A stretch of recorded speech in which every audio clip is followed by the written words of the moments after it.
Okay, this week's lesson is based on information that I have found in a book by Gary Provost called 100 Ways to Improve Your Writing. The book was originally published in either the 70s or the 80s, but it has since been updated to include more relevant information today. The book is used by professionals throughout the world because of some of the information that you get inside it. And I want to pass that on to you. If you're a communication major, you'll find this really helpful. It's a good way to engage with an audience, to grab their attention and get your main points across without writing a 4 or 5 page paper. I've used it not only in my academic career, I used it in my graduate program for Masters of Professional Communication, currently using it in my doctoral program, but I've also used it in my professional career. At Weber State, I used it to write blog posts, tweets. I used it to write advertisements for jobs, for their payment plans, for financial aid, and for newspaper articles. And I currently use it when I write with the legislators. We have to write audit reports for them, but legislators are very busy people. So if we can write in a format that is easy to read, has the important information visually pop out at them, they're more likely to get the grasp of what I'm trying to tell them. And so I currently write using some of the methods that I found in this book. So I'm passing this on to you. I hope you enjoy it. Let's get started. Writing for mass social media. It's going to be split into 2 parts, and our parts are going to be like this. Part 1 is the macro level, where form always follows function.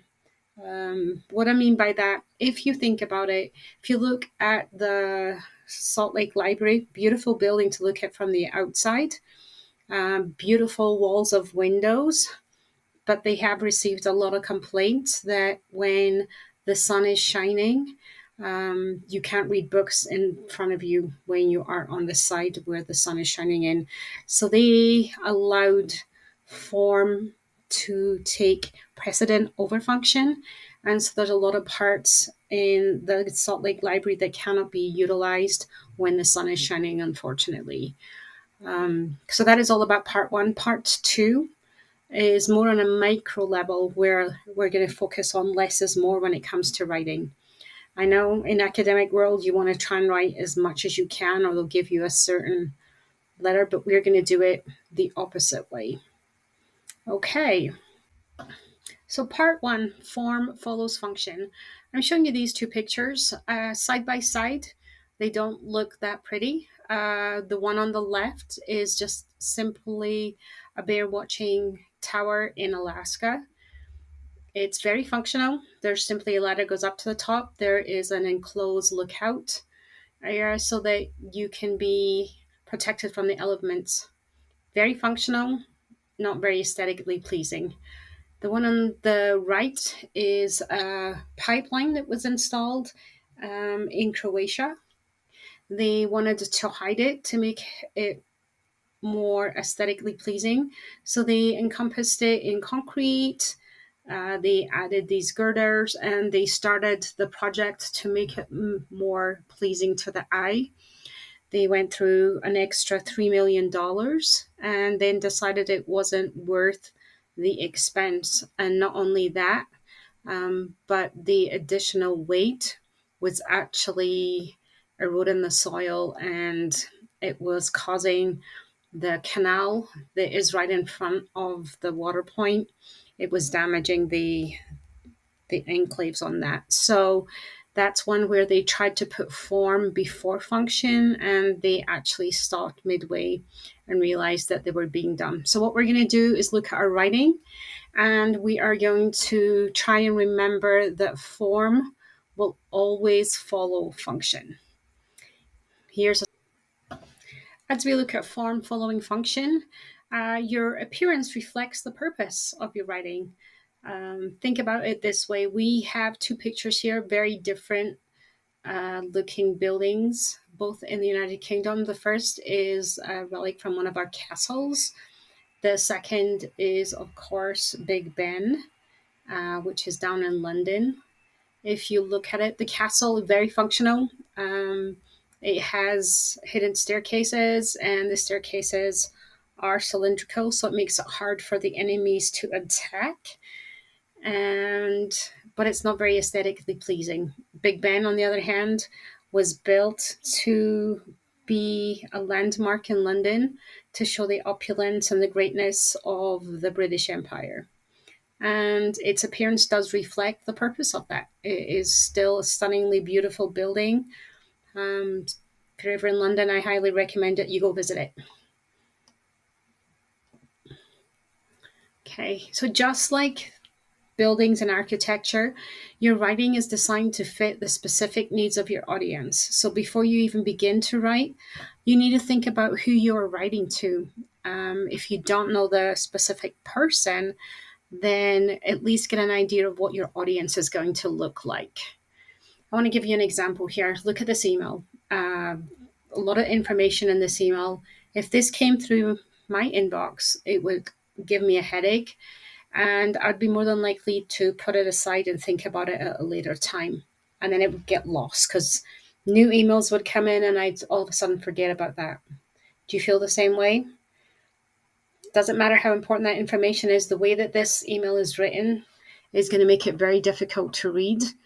And typically your audience today, if you think about the way that you learn or the way that you gather your information, is in microbursts, small tweets, little video clips, music, sound bites.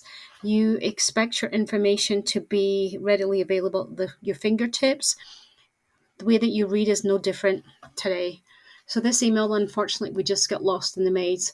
We're going to take all that information that's in the same email and just display it slightly differently. If you look at it here, you can see right at the top, and I'm not even sure if you can see my mouse going around, but he starts off by just getting right to the point. Here's my feedback about the plan, and he's giving you point 1, point 2, and point 3. And if you see that each of these points then you can see the headings there, they're bolded so that it catches your eye. So if all you were to read in this email was, here's my feedback. 1, I want you to change the number of sale leads. 2, be more specific about goal number 4. 3, include the marketing department. So I didn't have time to read the whole email, but I've got the gist of it just from those 3 headings. And then I can move on. So that's basically the best type of writing for now. And that's the things that we're going to look at. So what I want you to do, I am going to put a clock on timer up here. For the next 3 minutes, you are going to think about 3 attributes or skills that are most essential for someone to effectively perform your job and why. If it's not the job that you have, then it's the job that you want. So I want you to think about that. What do you need to be able to do to be effective at your job? Don't worry about punctuation or anything like that at this time. I just want you to start writing. When the time starts, you are going to start typing away. When your time is up, I'll tell you to stop. I'm going to have you copy that because we're going to use the same writing throughout this whole assignment process, but you're going to have to turn it in at separate stages. So if you decide you want to use it in a Google Doc and then just copy and paste when you submit your assignment, that's fine. I'm okay with that. Or you can simply start typing straight away into the box. Just remember, you're going to have to copy and paste for the next section. Okay? So what 3 attributes or skills are most essential for someone to effectively perform your job and why? Okay, it's time to start writing. Begin.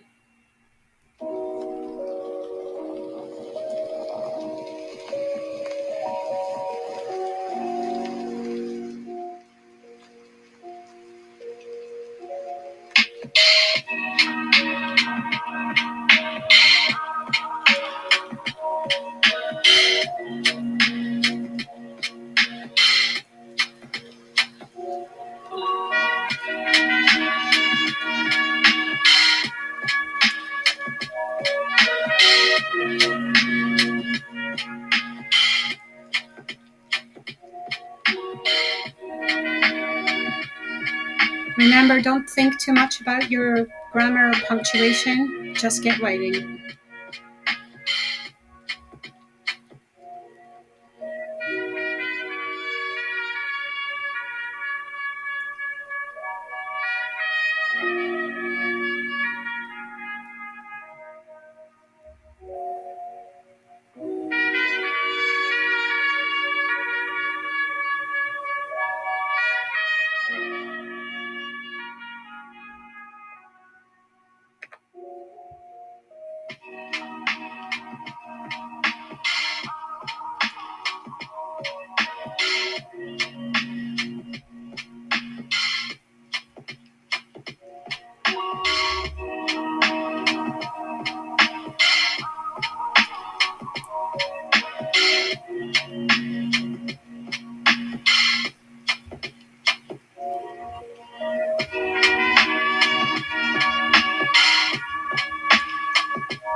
Okay, you have 1 minute left.